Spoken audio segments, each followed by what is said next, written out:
wabarakatuh. Gabung lagi bersama saya Andi Fatmawati dalam acara Sapa Milenial di podcast Dua Otak. Nah, pada kesempatan kali ini kita akan mengangkat sebuah topik, yaitu menjadi hafiz muda di era serba digital ini. Bersama narasumber kita yang luar biasa tentunya, Kak Muhammad Rayyan Najia, yang merupakan salah seorang hafiz muda nih teman-teman. Nah, mendidik generasi muda untuk cinta kepada Al-Quran menjadi tanggung jawab setiap orang tua muslim. Kecintaan kepada Al-Quran harus ditanamkan sejak dini. Tentunya banyak manfaat yang dapat kita petik dengan cinta kepada Al-Quran. Hal inilah yang dilakukan oleh kedua orang tua Kak Muhammad Rayyan Najia. Nah, teman-teman, mungkin langsung saja kita berbincang-bincang kepada narasumber kita, Kak Muhammad Rayyan Najia ini. Nah, sebelumnya saya ingin tanya kepada Kak Muhammad Rayyan Najia, kira-kira sapaan yang nyaman untuk kakak seperti apa? Apakah Kak Muhammad Rayyan atau Kak Rayyan aja? Kak Rayyan aja. Oke, Kak Rayyan. Apa kabar? Kabarnya kakak bagaimana hari ini? Alhamdulillah baik. Kelihatannya juga baik sih. Nah, Kak Rayyan, kesibukannya sekarang apa sih? Kesibukan Kak Rayyan sekarang ini? Untuk kesibukannya sekarang, saya sebagai mahasiswa di kampus UN Alauddin Makassar. Namun selain itu, saya juga menjadi seorang pengajar privat dan menjadi seorang imam rawatib di sebuah masjid di Goa. Masya Allah, sebagai seorang mahasiswa dan juga sebagai seorang imam dan pengajar. Iya, nah, betul. Bagaimana kakak mengatur waktu kakak dengan hal itu? Untuk mengatur waktunya, apalagi kalau menjadi seorang mahasiswa dan menjadi pengajar ya. Kalau untuk mengatur waktu itu, kita harus menyempatkan memang waktu, kita harus menjadwalkan waktu, misalnya kuliah kita pagi sampai sore, ada juga kan biasa kuliahnya pagi sampai siang, namun banyak tugas kan. Nah, itu membuat waktu kita untuk murojaah hafalan itu makin sedikit. Jadi kita harus pintar-pintar mengatur jadwal, apalagi kuliah yang sekarang saya sudah semester 5 di kampus UN Alauddin Makassar. Saya itu kalau sudah sholat subuh biasanya duduk di masjid dulu untuk murojaah hafalan, dan kuliah misalnya pagi sampai sore saya itu habis imam maghrib atau imam isya lanjut langsung ngajar privat. Nah, jadi waktu yang seharian itu memang dipakai untuk ngajar, kuliah, dan imam. Ada waktu kosong untuk kakak? Iya, betul, bisa dibilang seperti itu. Baik, saya penasaran nih bagaimana awal mula Kak Rayyan bisa menjadi seorang hafiz. Apakah itu keinginan dari kakak sendiri atau keinginan dari orang tua mungkin?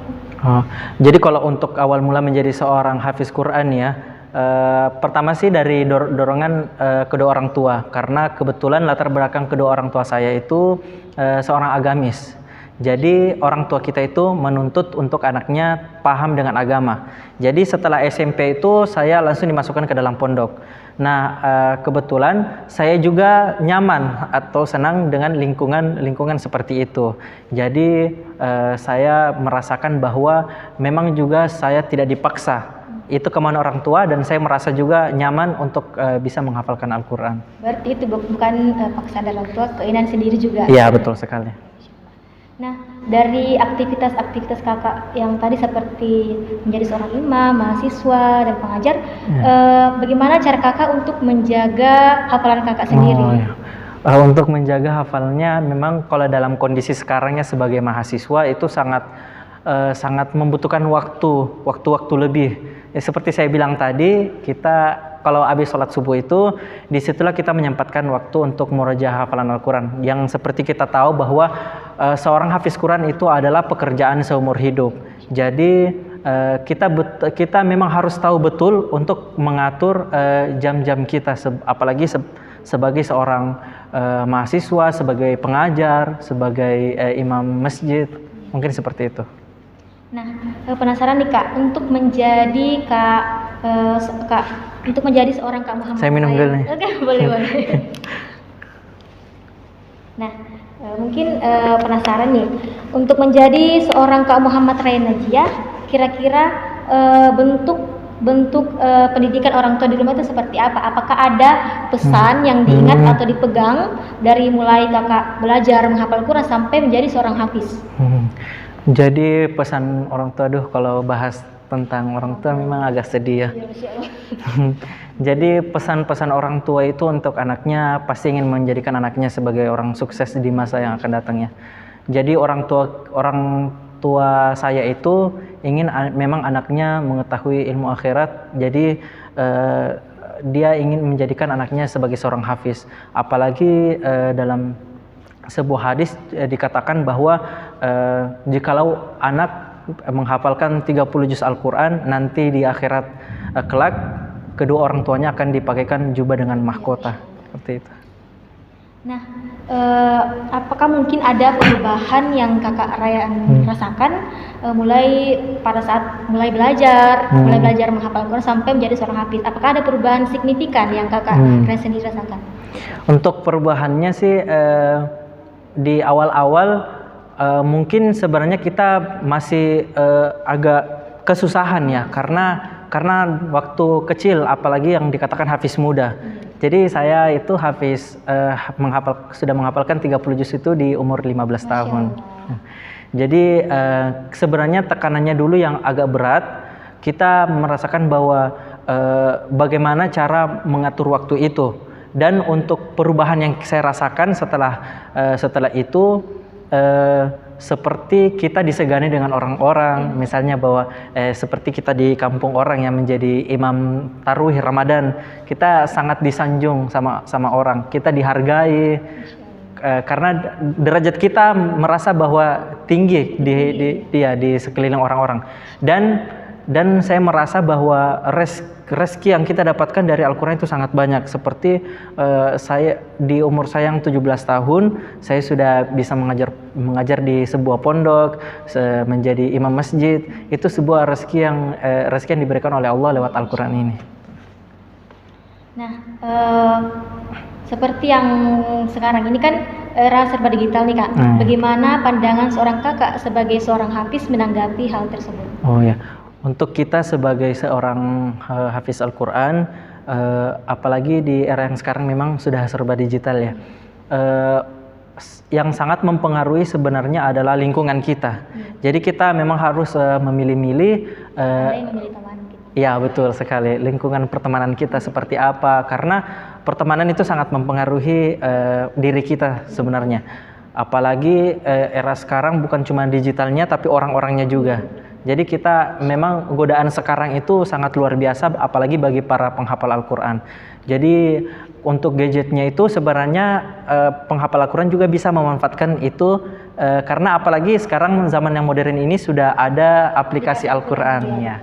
Jadi kita walaupun sekarang kita bukan di masjid, ya bisa ngaji. Jadi mungkin untuk perempuan-perempuan atau ibu-ibu juga ingin ngaji sudah sekarang tersedia di gadget. Jadi untuk pandangan kita sebagai hafiz Al-Quran itu bagaimana kita bisa memanfaatkan gadget itu.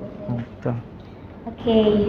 Nah, Kak Ren kan seorang hafiz 30 juz nih. Mungkin kita bisa tes Kak Ren ya dengan cara sama-sama mungkin.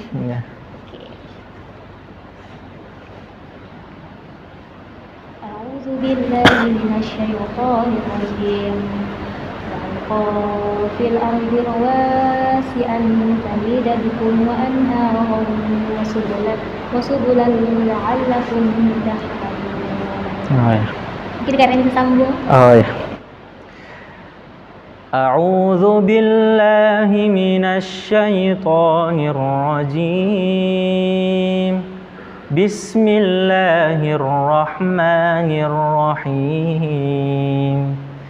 وألقى في الأرض رواسي أن تميد بكم وأنهارا وسبلا لعلكم تهتدون وعلامات وبالنجم هم يهتدون أفمن يخلق كمن لا يخلق أفلا تذكرون Wa in ta'uddu ni'matallahi la tuhsuha. Innallaha laghafurur rahim. Shadaqallahul azim. Masya Allah. Untuk teman-teman yang ingin belajar mengaji mungkin bisa. Iya, bisa. Langsung di nomor di bawah ini. Oke. Nah, dalam aktivitas kakak ini apakah ada support system? Apakah selain keluarga mungkin ada support system kakak sendiri, baik teman kah atau mungkin ini? Sebenarnya agak susah ya untuk menanggapin pertanyaan yang ini. Tapi mungkin teman-teman mau tahu. Teman-teman penasaran. Iya. Jadi kalau untuk support sistemnya itu dia juga seorang hafiz Al-Quran. Jadi kita bareng-bareng atau saling sama-sama. Perempuan atau laki-laki? Ya, perempuan. Tapi tidak usah disebut orangnya. Cuman dia ada menghafal Al-Quran juga, dan kita merasa bahwa ada aktivitas jikalau kita sedang kosong, kita ngaji bareng, kita saling tes-tes hafalan seperti tadi, dan kita merasa sangat bahwa kita sangat cocok seperti itu ya. Jadi merasa ada support. Nah, teman-teman, dari pembahasan kita banyak yang bisa kita petik. Salah satunya adalah sesibuk apapun kalian jangan lupa untuk membaca. Ya, betul. Mungkin itulah tadi bincang-bincang kita bersama narasumber kita, Kak Muhammad Renajia. Terima kasih telah menjadi tamu dari podcast kita pada kesempatan kali ini. Saya ucapkan terima kasih. Saya Andi Fatmawati, pamit undur diri. Wassalamualaikum warahmatullahi wabarakatuh.